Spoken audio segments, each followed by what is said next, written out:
இயேசுவின் அன்பு இதயங்களுக்கு காலை வணக்கம். இந்த நாள் உங்களுக்கு ஆசீர்வாதமாக அமைய வாழ்த்துக்கள்.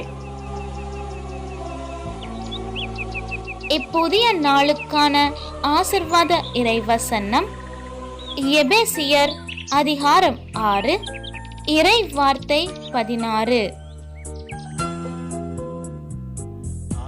என் நிலையிலும் நம்பிக்கை என்னும் கேடயத்தை பிடித்துக் கொள்ளுங்கள். அதை கொண்டு தீயோனின் தீக்கணைகளை எல்லாம் அணைத்து விட முடியும். அற்புதமே அதிசயமே